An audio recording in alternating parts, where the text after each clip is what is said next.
하나님 말씀은 구약성경 레위기 17장 10절에서 12절까지입니다.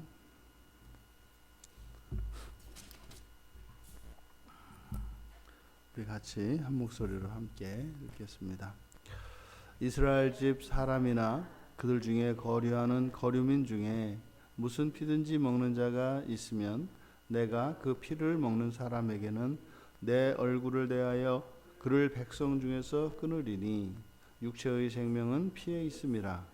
내가 이 피를 너희에게 주어 제단에 뿌려 너희의 생명을 위하여 속죄하게 하였나니 생명이 피에 있으므로 피가 죄를 속하느니라. 그러므로 내가 이스라엘 자손에게 말하기를 너희 중에 아무도 피를 먹지 말며 너희 중에 거류하는 거류민이라도 피를 먹지 말라 하였나니. 아멘. 피를 먹지 말라는 금령입니다. 피를 먹지 말라. 이렇게 지금 피를 먹지 말라고 하시는, 그러니까 금하시는 이유가 나와 있고, 또 그 피를 먹었을 경우에 거기에 따른 징계가 무엇인지 말씀을 하고 있습니다. 그런데 이 피를 먹지 말라고 하는 이 금령을 말씀하시는데 유난히 반복을 많이 사용합니다. 그래서 10절과 12절의 끝에, 그러니까 시작과 끝이 이제 같습니다. 그러니까 피를 먹지 마라, 피를 먹지 마라. 그래서 피를 먹지 말라고 하는 이 내용인데, 또 11절을 보면 11절 자체에서는 또 두 번 반복하고 있습니다. 육체의 생명은 피에 있다. 그래서 이 피로 속죄하게 했다. 또 생명이 피에 있다. 피가 죄를 속한다. 이렇게 이제 반복을 많이 사용하고 있습니다. 그러니까 반복하는 것은 이제 강조하는 것인데, 전체 이렇게 반복으로 되어 있는 이 문장 안에서 이제 반복되지 않는 게 있습니다. 10절의 하반절에 그를 내 얼굴에 대하여 그를 끊어버리겠다.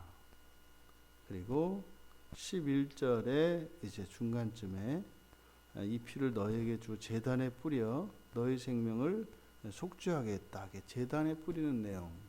그래서 이 내용은 이제 반복되지 않습니다. 그래서 끊어버리는 것, 그리고 피를 제단에 뿌리는 것, 이 내용은 반복되지 않습니다. 그러니까 반복되는 내용 가운데에서 반복되지 않는 것이 또 이제 더 강조하는 그런 효과를 나타내고 있습니다. 그러니까 이 본문 구성 자체가 모든 문장 전체를 다 강조하고 있는 거죠. 그러니까 이 피를 먹지 말라고 하는 이것이 얼마나 중요한 것인가 하는 것을 보여줍니다. 피를 금하시는 이유는 첫째로는 그 육체의 생명이 피에 있기 때문이다. 그래서 피, 즉 생명, 뭐 이렇게 되는 거죠. 피는 곧 생명이기 때문에 이 생명을 존중하라는 겁니다. 그리고 두 번째로는 그 피가 생명인데 그것을 먹으면 안 되는 두 번째는 그 피가 백성들의 생명을 위하여 속죄하기 때문에 그 피가 곧 사람의 피와 같다는 거죠. 여기에 이제 속하다라고 하는, 속죄하다, 우리에게는 사람에게 할 때 그렇게 썼지 않습니까? 이 카파르가 가지고 있는 의미가 뭡니까? 덮는다, 가린다라는 뜻이었어요. 그러니까 이 동물의 피가, 이 제물의 피가 백성들의 이 죄를 속죄합니다. 가립니다. 가린다는 것은 완전히 없애는 것은 아닙니다. 덮어버리는 거죠. 이렇게 덮어버려서 그 죄로 인한 하나님의 진노가 유예되는 거죠. 뒤로 늦춰질 뿐입니다. 그래서 구약에 있는 모든 제사는 그 죄와 허물 자체를 없앨 수 있는 능력은 없습니다. 다만 덮어서 가리는 겁니다. 주님이 오실 때까지. 주님이 오셔서 이 죄의 문제를, 이 죄의 값을 다 치르실 때까지 단지 덮는 역할을 하죠. 그리고 세 번째는 이게 이제 징계이기도 합니다만 그 피를 먹으면 하나님께서 반드시 백성 중에서 끊어버리실 것이기 때문에 먹으면 안 됩니다. 이걸 먹으면 반드시 끊어버리십니다. 근데 여기 성경에 보면 지금 우리말 개역 개정에는 내 얼굴에 대하여 이렇게 되어 있습니다만 이제 개역 한글 우리가 먼저 그러니까 요 성경 읽기 전에 먼저 보았던 그 성경책 개역 한글판에서는 내 얼굴에 대하여 여기를 진노하여라고 번역을 하고 있습니다. 그래서 하나님의 얼굴을 본다라고 하는 것은 하나님의 진노를 또한 나타내기도 합니다. 그 이유는 죄가 있다는 것을 전제해서, 그죠? 또 우리의 소원은 하나님의 얼굴을 보는 거지 않습니까? 그런 겁니다. 아이러니입니다. 하나님 백성들에게는 소원인데 하나님 백성들이 아닌 이들에게는 절대로 하면 안 되는 일입니다. 그러니까 다툴 일이 없어요. 하나님을 보고자 하는 이가 있고 하나님의 얼굴을 피하는 자가 있고 이러는 거죠. 그래서 구약에서 하나님의 얼굴을 본다라고 할 때는 하나님의 진노를 의미합니다. 의역한 거죠. 그래서 이제 이 개역 개정에서는 이제 그대로 직역을 한 겁니다. 그러니까 내 얼굴에 대하여 끊는다라고 하는 것은 바로 언약의 단절, 이걸 많죠. 원래 이제 끊다라고 하는 말이 언약의 이제 어원이죠. 끊다라고 하는 말이. 그러니까 피를 먹으면 언약이 깨지는 겁니다. 하나님과의 언약이. 그러니까 하나님께서 택하신 백성들이라 할지라도 피를 먹으면 언약이 깨진다. 이렇게 말씀을 하는 거죠. 유난히 여기서 이제 강조되고 있는 것이 이제 반복돼서 강조되는 것. 10절에서는 이스라엘 집 사람이나 그들과 거류하는 거류민 이렇게 되어 있습니다만 이제 모든 사람을 풀어서 쓴 거죠. 그리고 여기서 모든 사람은 바로 언약 안에 있는 사람을 말하죠. 그러니까 언약 안에 있는 모든 사람은 피를 금해야 금하라라고 말씀을 하는 겁니다. 근데 이것의 이제 중심이 이렇게 금하는 중심 사상이 생명입니다. 생명. 그러니까 피를 가지고 속죄해요. 근데 그 피를 먹으면 또 죽어요. 그러니까 피는 사람의 생명을, 그러니까 하나님의 백성들의 생명을 살리거든요. 속죄를 하기 때문에. 근데 그걸 먹으면 또 죽어요. 그러니까 이 피가 이 생명을 의미하기도 하지만 또 이 피가 곧 죽음을 의미하기도 합니다. 이것이 제물의 피, 사람의 피의 특징입니다. 이 피는 두 가지 의미를 다 함축하고 있습니다. 생명과 죽음을 말이죠. 근데 지금 피를 먹지 말라고 하는 이 금령을 통해서 이 지상에 있는 이 생명의 한계가 있다는 사실을 보여줍니다. 그러니까 비록 이 피가 속죄를 위해서 하나님께서 제단에 뿌릴 수 있도록 허락해 주셨지만 그 피 자체가, 다시 말해 그 육체의 생명 자체가 우리가 소망하고 우리가 바랄 것은 아니라는 거죠. 그러니까 단순히 이 피를 먹지 말라고 하는 것은 이 피가 제단에 하나님께 드려진다는 것은 하나님께 속했다는 것이지 않습니까? 그래서 하나님의 것을 넘보는 것이기 때문에 그것은 하나님의 그 권위에 도전하는 것이기도 합니다. 왜냐하면 절대적으로 하나님께 속한 것이거든요. 근데 그것을 먹는 것은 하나님의 권위에 도전하는 거죠. 잘못된 겁니다. 그런데 그것 때문에 지금 하나님께서 피를 먹지 말라라고 하는 것은 아니다. 더욱 중요한 것은 바로 이 피가 담고 있는, 이 피에 담겨 있는 이 육체의 생명, 이 지상에서 사람들이 추구하는 이 생명을 추구하지 말라는 거죠. 왜 그러냐면 예수님께서 요한복음 6장 53절과 54, 55절에 보면은 뭐라 그러세요? 내 피와 살을 먹으라 그래요. 그러니까 신약에도 사도행전 15장 20절에 보면 그때 당시에도 사도들께서도 동물의 피를 먹지 못하도록 합니다. 교회 내에서 이제 그 누군가가 물어보는 거죠. 그래서 여전히 율법은 이제 율법의 의무 아래 있지는 않지만 그 동물의 피를 먹는 것은 금합니다. 그러니까 그 사상은 그대로 유지되고 있단 말이죠. 그런데 예수님께서는 그 이전에 뭐라고 하셨냐면 내 피를 마셔라 이랬단 말이에요. 물론 이 피가 포도주로 대신하여 먹는 것입니다만 그러니까 정면으로 이것은 율법의 사상에 배척되는 겁니다. 아니 동물의 피도 마시지 말라 그랬는데 어떻게 그리스도께서는 당신의 피를 제자들에게 먹으라고 하냐 말이죠. 그러니까 예수님께서 내 피를 먹으라고 마시라고 하셨던 이 말씀은 그러니까 지금 여기에서 강조하고 있는 것처럼 피를 먹지 말라고 하는 이 사상은 유대인들에게 있어서는 그냥 뇌리에 박힌 것이고 당연한 겁니다. 이건 뭐 생각할 필요가 없는 거예요. 그러니까 그때 당시의 유대인들이 예수님 말씀을 들었을 때 이거는 뭐 말도 안 되는 겁니다. 그러니까 그리스도일 수가 없어요. 아니 율법의 기본도 모르잖아요. 이 피를 마시면 그런 건 흉내를 내도 안 되는 거죠.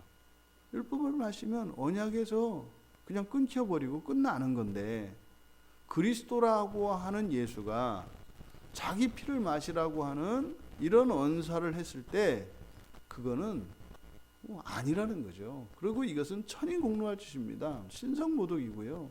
하나님 권위에 도전하는 것이고요.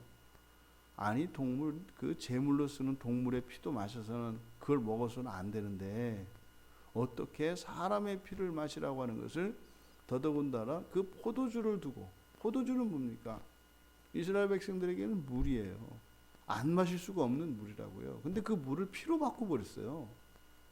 그러니까 그리스도께서 하셨던 이 말씀은 구약의 율법을 배경으로 해서 주신 말씀이라는 것을 깨달아야 돼요. 그러니까 구약에서 피를 마시지 말라는 것과 예수님께서 내 피를 마시라는 것과 합치면 어떻게 됩니까? 제물의 피를 마시지 말고 내 피를 마시라는 거예요. 나데이 벗비 이렇게 되는 거죠. 제물의 피가 아니라 내 피를 마셔라. 그럼 여기서 이 피가 상징하는 것은 뭐라고요? 생명. 그러니까 뭐예요? 지상에 있는 이 생명을 추구하지 말고 나의 생명을 추구해라. 그 피를 먹어도 돼요. 그러니까 뭐 선지를 먹어도 돼요, 안 돼요. 뭐 이런 얘기가 아니라 바로 생명이 되는 것입니다. 생명에는 두 가지 생명이 있는 거죠. 육체의 생명이 있고요. 영원한 생명이 있는 겁니다. 그러니까 지금 성경에서 여기서 피를 마시지 말라고 하는 것은 장차 위의 것이 올 때까지 이 지상의 것을 마시지 마라. 우리에게 예수의 피를 마시고 오히려 이제 히브리서 뒤에 이제 10장 19절에 보면 예수의 피를 힘입어서 성소에 달려갈 담력을 얻었다 그래요. 이때 이제 이거는 뭐 성소에 달려갈 담력을 얻었다고 하는 의미가 뭐겠습니까? 완전한 생명이라는 뜻이고 뭐 이제 안 죽어요. 여러분 이 문명이라는 게 되게 어떤 면에서는 되게 간단합니다. 문명이라는 게 강하면 돼요. 그러니까 세상에서 최고로 강한 물건을 가지고 있으면 이건 뭐 이길 재간이 없습니다. 강한 것이 있으면은요. 그러니까 세상이 참 그래요. 그리고 또 하나 죽지 않으면 소용없어요. 죽지 않으면 생각해 보세요, 여러분. 죽지 않는 사람이 있다고 생각을 해보세요. 거칠 게 없어요. 거칠 게. 또 강한 게 있어요. 막을 수가 없어요. 그래서 지금도 그 다이아몬드가 비싼 게 이유가 뭡니까? 강하기 때문이에요. 강하기 때문에. 그러니까 예수의 피는요, 강력합니다. 또 예수의 피는요, 영원히 죽지 않게 합니다. 그러니까요, 하나님 앞에 나아가는, 여기서 얼굴에 대하여라고 하는 것은 진노라고 했지 않습니까? 근데 하나님의 진노는 죽는다고요. 근데 안 죽어요. 그러니까 뭐 하나님 앞에 나아갈 때 꺼릴 게 있겠어요, 없겠어요? 없어지는 거예요. 이게 예수의 피의 능력이고 힘입니다. 사실은 이게 좀 부정적인 측면에서 오늘날 그리스도인들이 막 내 맘대로 막 사는 이유가 사실은 이 예수의 피 때문에 그래요. 그러니까 예수께서 우리에게 주신 이 영생, 이게 사실은 우리로 하여금 이렇게 무모할 정도로 막 그냥 진짜로 대담하게 그냥 성소로 막 뛰어드는 거죠. 죄가 원래 그 구약에서는 상상도 할 수 없는 거잖아요. 죄가 있으면 하나님 앞에 선다는 것은 죽음을 의미해요. 그러니까 못 들어간다니까요. 들어가라고 해도 못 들어가요. 근데 이제 예수 안에 있는 사람들 어떻게 뭐 들어가고 보고 있어요. 그냥 막 열고 들어가고 지성소고 어디고 막 들어가는 거예요. 이게 아이러니고요. 되게 마음 아픈 얘기입니다. 하나님께서 우리에게 영원한 생명을 주신 그것이 우리들에게는 죄를 짓는 일에 담대하게 합니다. 사실은 우리에게 그 영원한 생명을 주신 이유가 뭐라고요? 성소에 하나님 앞에 담대히 나아갈 수 있는 힘을 주신 거죠. 왜요? 아담과 하와 사건입니다. 그 죄로 인하여 두려워서 숨었던 아담과 하와에게 이제 죽음에서 해방되었기 때문에 정령 죽으리라고 하는 그 말씀이 자신들에게 성취될 것을 알기 때문에 죽음이 두려워서 피하는 죄인들에게 예수의 피는 이제 영생을 얻음으로 말미암아 두려움 없이 하나님 앞에 나아가서 지난날의 잘못을 뉘우치고 회개하여 하나님과 끊어졌던 관계를 다시 이을 수 있게 하시기 위한 거죠. 우리가 하나님 앞에 나아가 다시 하나님과의 인격적인 관계를 회복할 수 있도록 우리에게 힘을 주신 것이지, 그 은혜로 우리의 죄를 따라 우리의 정욕을 따라 살라고 주신 것은 아니다. 예수 안에서 영생을 가진 우리들에게도 피를 먹지 말라고 하는 이 말씀은 여전히 유효합니다. 영원한 생명을 가진 자들이 이 세상에 유한하고 죽게 되는 그 생명을 추구한다는 것은 이 어느 도단이 아니겠습니까? 그러니까 백마지기 땅을 가진 사람이 한마지기 땅 가진 사람의 그 땅을 노린다고 하는 것처럼 우리들은 완전한 것, 가장 강한 것을 가졌으니 그것으로 무엇을 해야 되겠습니까? 이 세상에 무엇을 추구한다면 그것이 곧 피를 먹는 일이죠. 우리는 그것을 가지고 영원한, 그리고 성소의 원형인 저 하늘나라를 향하여 살아가야 하는 것이죠. 그래서 신약의 백성들에게 피를 먹지 말라고 하는 것은 유한한 이 세상, 그리고 사라지게 될 이 세상을 위해서 살지 말고 영원한 하나님 나라를 위하여 영원한 생명을 추구하며 살아가라는 교훈으로 우리에게는 들려지는 것입니다. 피를 먹지 말라고 하는 이 계명, 이것이 우리가 살아가는 이 한날 영원을 소망하며 살아가는 우리가 되기를 바랍니다.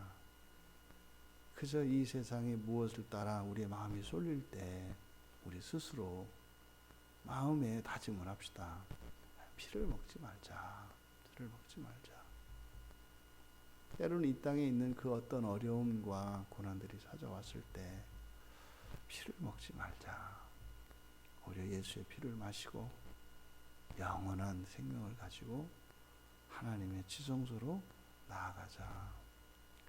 오늘 하루도 그렇게 이 땅이 아니라 그 하늘의 영광을 위하여 살아가시는 우리 모두가 되시기를 주님의 이름으로 축원합니다. 존귀하신 하나님,